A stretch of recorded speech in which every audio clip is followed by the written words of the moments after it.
আসসালামু আলাইকুম। আজ আমরা honours second year ordinary differential ইকুয়েশনের আর একটা ম্যান চ্যাপ্টার 9 এর এক্সাম্পল 1 করব। সেটা হচ্ছে y double prime minus 2y prime plus y equal to 0 অন্তরক সমীকরণে একটি সমাধান y1 is equal two x দেওয়া আছে। এর অপারেটর অনির্ভরশীল সমাধান নির্ণয় করো। তো এখানে y ডাবল প্রাইম মানে হচ্ছে যে দুইবার অন্তরীকরণ, y প্রাইম মানে অনবার মানে একবার, প্লাস y মানে y, যেটা হচ্ছে কনস্ট্যান্ট ইকুয়াল টু 0। তো এটা তো বোঝা গেল। তো দেওয়া পদ শুরু করা যাক। প্রদত্ত অন্তরক সমীকরণ আমরা লিখলাম। তো অপারেটর অন্তরক অনির্ভরশীল, যেহেতু অপারেটর অনির্ভরশীল সমাধান চাইছে কোশ্চেনে, তাই আমরা ধরি অপর অনির্ভরশীল সমীকরণটি কি y is equal two vy1। তো এখন vy is equal to vyn, vy আর y1 এর মান কোশ্চেনে পাইছি e⁻x। তাহলে vy is equal to v e⁻x। তো এখন এটার কি করবে না, প্রথমে একবার অন্তরীকরণ করব। তো অন্তরীকরণ করলে কি হয়, u v এর সাপেক্ষে u and v, u v এর অন্তরীকরণের সূত্র থেকে পাই u e⁻x এর অন্তরীকরণ করলে e⁻x এ থাকে, এটা রাখা হয়েছে, প্লাস e⁻x রেখে আবার v এর অন্তরীকরণ করলে v প্রাইম, e⁻x কমন নিয়ে v প্লাস v প্রাইম, আবার ডবল প্রাইম মানে এটাকে আবার অন্তরীকরণ করা হয়েছে u আর v ধরে। তো এর v প্লাস v প্রাইম রেখে আমি যদি e⁻x এর অন্তরীকরণ করি e⁻x এর থাকবে, এটা বসানো শুধু রাখিয়ে দেওয়া হয়েছে, প্লাস e⁻x রেখে যে আবার যখন এটাকে অন্তরীকরণ করবো তাহলে v রে v প্রাইম হয়ে যাবে, আর যেটা একটা অন প্রাইম ছিল একটা প্রাইম ছিল সেটা ডবল প্রাইম হয়ে যাবে। এটাকে আবার গুছাই লেখা হয়েছে y prime is equal two e⁻x common নিয়ে এটা যোগ করে দেওয়া হয়েছে। আর এখানে দুইটা v prime plus v double prime, তো v প্রাইম 2v প্রাইম থাকে, যোগ হয়ে যায়, তো লাস্ট রেজাল্ট এরকম আসে। এখন কি করছি, প্রাপ্ত মান সমূহ সমীকরণ একে বসে। যেহেতু আমরা এই যে y প্রাইমের মান বের করছি, y ডবল প্রাইমের মান বের করছি, আর y এর মান তো ধরে নিয়েছি যেন অপর অনির্ভরশীল সমীকরণ, এটা অনির্ভরশীল সমীকরণ লিখছি vy1, আর y1 এর মান পাইছে আবার কোশ্চেনে e⁻x বসাইছে। সেই মানগুলি আবার কি করবো, সমীকরণ একে বসানো হয়েছে একেবারে।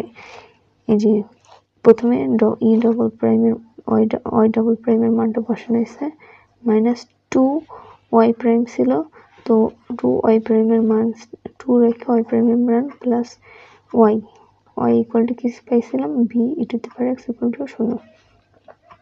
এখন উভয় তিন জায়গা থেকে e⁻x কমন যায়, তো e⁻x কমন নিলে থাকে কি v prime plus 2v prime, v double prime plus 2v prime plus v minus 2v minus v 2v prime, এই যে 2v প্রাইম প্লাস মাইনাসের কাজ মাঝখানে শেষ হয়ে গেছে, এই প্লাস v, এই v মাইনাসটা ছিল এটুকুর মধ্যে, এটা গুণাকারে ছিল এটার সাথে, তো এই দুইটা গুণাকারে এটার সাথে প্লাসের সাথে মাইনাস হয়ে গেছে মাঝখানে বসে, আর যেটা বাইরে আছে এটা বাইরে রাখা হয়েছে।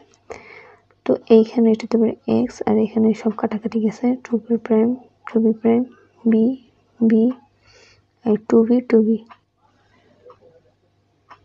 দাঁড়াও, এই যে এটা কাটা গেছে, এটা কাটা গেছে, এটা গেছে আর এটা গেছে, 2v এইখানে 2v থেকে 2v, ও আচ্ছা, এই যে v এখানে মাইনাস 2v, এখানে প্লাস v, তো দুইটা প্লাস v তো 2v আছে আর মাইনাস 2v কাটাকাটি গেছে। তারপর আছে e⁻x v prime, v double prime শুধু থাকে, v double prime equal to 0। এইখানে কি করা হয়েছে, v double prime equal to 0 লেখা হয়েছে। এইখানে e⁻x নট ইকুয়াল টু 0 এটা আমাদের লিখতে হবে, কারণ হচ্ছে e⁻x কখনো 0 হইতে পারে না, তাই এটা দেওয়া হয়েছে। আর কি আর দিয়ে তারপর জায়গাও লেখা হয়েছে, কারণ হচ্ছে যদি আমরা বাস্তবে এটা যদি না লিখি তাহলে বোঝা যাবে যে e⁻x কে 0-এর সাথে গুণ করে দিছি, গুণ করলে 0 হয়ে গেছে, তাহলে তো এই v ডবল প্রাইমকেও আমরা 0-এর সাথে ভাগ করে গুণ অবস্থা আছে ভাগ করে 0 করে দিতে পারতাম।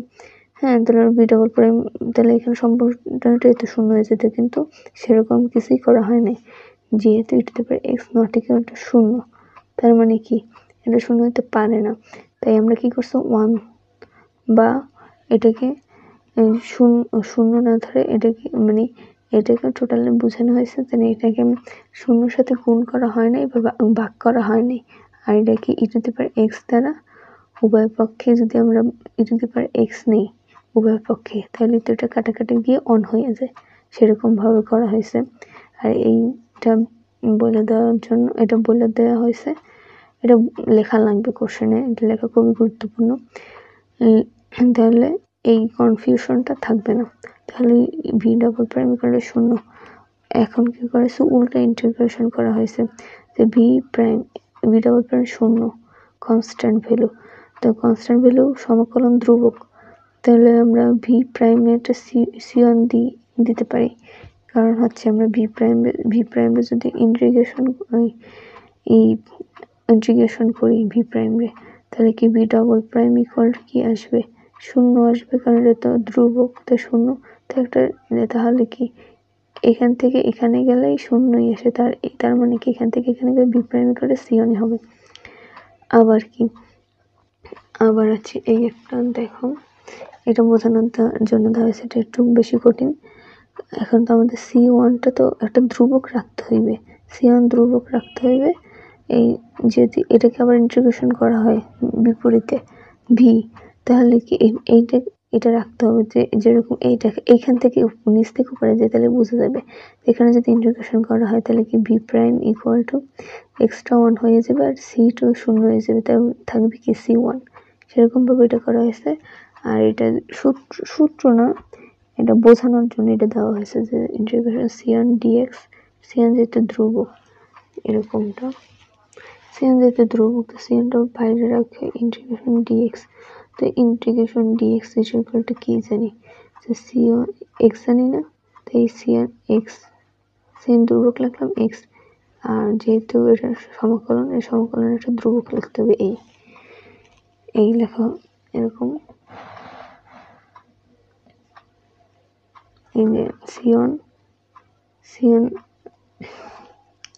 এরকম ভাবে নিচ থেকে উপরে যখন যাওয়া হয়েছে, এরকম C1 x প্লাস C2, তো এখানে যদি আমরা নিচ থেকে উপরে যাই, তো এই মানটাই আবার 1টা x অন হয়ে যায়, শূন্য হয়ে যায়, C1 থাকে, এটাই বোঝানো যায়। সমাধানের সুবিধার্থে ধরি C1 is equal to 1, C2 equal to 0, and C1 equal to 1, C2 equal to 0, তাহলে V is equal to x আসে, V is equal to x, এটা সমাধানের সুবিধার্থে করা হয়েছে।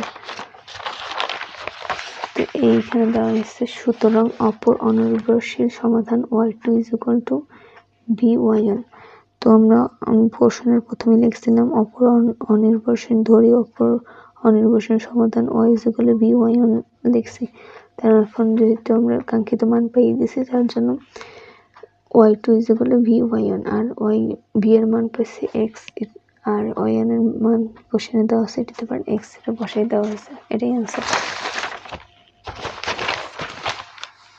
এই যে v এর মান x, আর কোশ্চেনে দেওয়া আছে y1 equal to e to the power x।